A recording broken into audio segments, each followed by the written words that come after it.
سلام عنا هبلنا تكتاتلتي قداموت ميديا زيناتات قداموت ميديا بقطعنا بإيدكم كبصحكم چانلنا سبسكرايب كبرو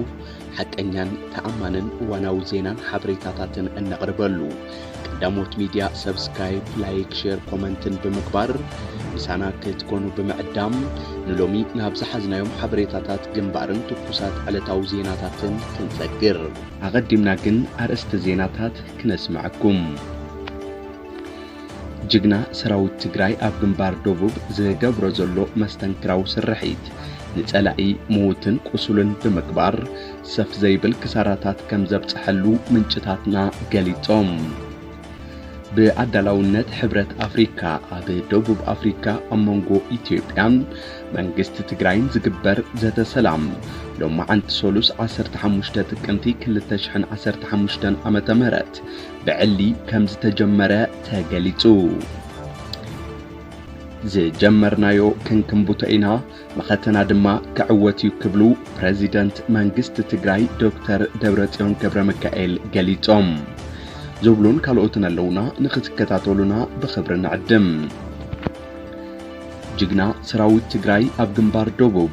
زقبرو زلو مستنكراو سرحيت نتسلاقي موتن قصولن بمقبار سف زيبل كساراتات كم زبتحلو من جتاتنا كابت خبابي قليتهم ورر تحيلتات بحبار جنبار فتيروم زجمر وكوينات عبلعل هزبنا معليا زيبلو قفعتات فتيمومن نافتومن يركبو جگنا سراوتنا دما نزوم بعداويانن فاششتاويانن وررتي زفشل استراتيجي حنتيتو ابحصر غزا نابزل على براقه كم زوتن حزبنا قسانت زرخبول غزا رحو كم زيخونن ابا جنبار دوبوب استسرح جگننت مسكريو تباهيلو سلازقونه دما كم ناي صلات تلموتينا ابناتنا تلمي اتينا كنحمششوم كل طباب كنتقامي غبا اتي اب حزبنا زبصح زلو مقزفتي زي يغبان كون زي يغبون كو انت نبره እዚ ኩሉ መቅዘፍት ግን ሓንሳብን ሓዋሩን ከበቃዕ ብዝኽእል ዓወት ክንሓፍሰሉ ንኽእል አግባብ ምኽታል ክኾን ይግባ ንሱ ድማ ኣብ ኩሎም ዓውድታት እናተጀመሩ እዮም በዝርከቡ ዓወታት ምሕርከ ዓንደርና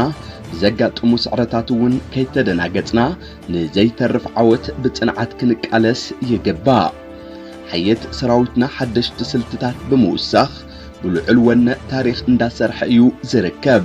جگنا سراوتنا ዝገብሮ ዘሎ መስተንክራው ስርሒት ተጠናኺሩ ከም ዝቀጸለ ድማ ምንጭታትና ገሊጾም በአዳላውነት ሕብረት አፍሪካ ኣብ ደቡብ አፍሪካ ኣብ መንጎ ኢትዮጵያን መንግስት ትግራይን ዝግበር ዘተ ሰላም لما أنتي سولوس 15 تقمتي 2015 عامة مهرت كم زتجمرة نمفلات تخيلو فوليلو أخ حبرة أفريكا أوليسيغون أوباسانجو زمراح زي زت سلام كساب متأل سنبت كم زغت الدما تاقليتلو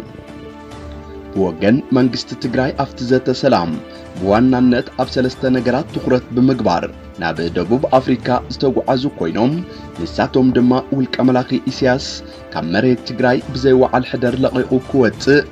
زي تقدب سب أو حجز ناب تقراي كأتو كوينات بهتو تطعون خبلن زبلون كوينوم ازي دما فتحاو حتو هزبن منغستن تقراي سلازقونا بخل مداي سعيروم مساس كم زبلو زت راتر ايكونن زي جمرنايو كنكم بوتاينا مختنا دما كعوت يكبلو بريزيدنت منغست تግራይ ዶክተር ደብረጽዮን ገብረሚካኤል ተማሊ ነሚዲያታት ትግራይ ኣብዛሃብዎ መግለጺ ገሊጾም ፕሬዚደንት ትግራይ ዶክተር ደብረጽዮን ገብረሚካኤል ኣብ እዋናው ኩነታት ኣድሂቦም ንጋዜጠኛታት ኣብዛሃብዎ መግለጺ ንህልውና ህዝቢ ትግራይ ተባሂሉ ዝኽፈል ኩሉ ክኽፈልዩ መختና ድማ ከዕወት ኢሎም ዝጀመርናዮ ክንክምቡተኢና مختنا دما كعوتي زبلو دكتور دبرتيون ገብረሚካኤል ህዝብ ትግራይ ሒዝና ዘይንወጽ የለን በመባል ሰራዊት ትግራይ ምስናይ ክልተ ሃገራት ሰራዊት ገጢሙ ጀግንነቱ አመስኪሩ እዩ ክብሉ ገሊጾም ግዚያዊ ብልጫ ጸላእቲ ንፈልጦይና ዝበሉ ዶክተር ደብረጽዮን ገብረሚካኤል ሰራዊት ትግራይ ጽኑዕ ሰራዊት ዘተኣማምን ሰራዊት ከም ዝኾነ ድማ ወሲኾም ገሊጾም